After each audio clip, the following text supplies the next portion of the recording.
It's a festival of fire. If you cannot handle sambal, you're not Malaysian enough. Now, my mum is going to teach you how to make an easy peasy sambal that will go with fried fish. Let's learn.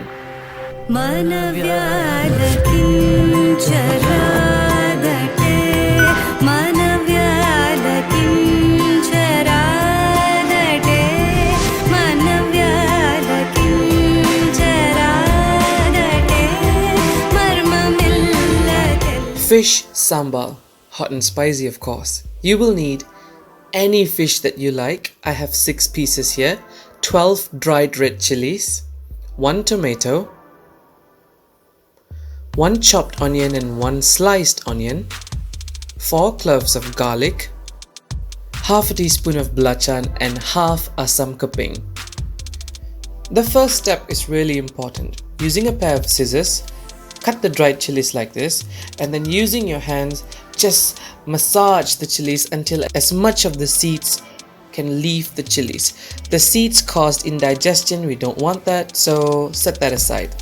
In a bowl, pour some boiling water and soak the dried chilies for at least 10 to 15 minutes. Now that they're soft, you can put them in the blender. Look at the color, it's wonderful, right?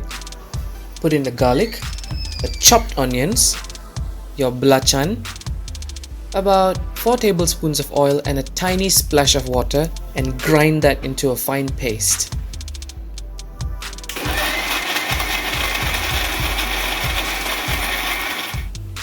Now that looks quite ready. The texture should look something like this. Heat some oil in a wok. We're going to fry our fish. Why does the fish look yellow? Traditionally, after cleaning the fish, massage the fish with some salt and turmeric and set that aside for a few minutes while you prep the other ingredients. Fry both sides for at least 2 to 3 minutes or until it's as crispy as you like.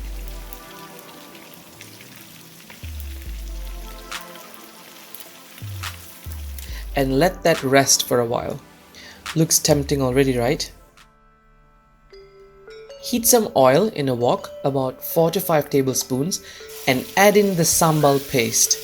Fantastic! It smells like a spicy, sizzling party in the kitchen. Now keep mixing and take your time. At least 15 to 20 minutes of non-stop mixing until the oil separates like this. Once the oil separates after 20 minutes, you can add in the asam keping, some sugar, about 1 to 2 teaspoons, and add some salt as well according to your taste. Once the oil really separates, perhaps about 5 to 10 minutes after that, totaling 30 minutes of actually sauteing and simmering the sambal, you can add in the tomatoes and the sliced onions and give that a quick mix. Let that simmer for at least another 5 minutes, and that is when the chilies will cook through. To serve this sambal, we're just going to top our fried fish with the sambal paste.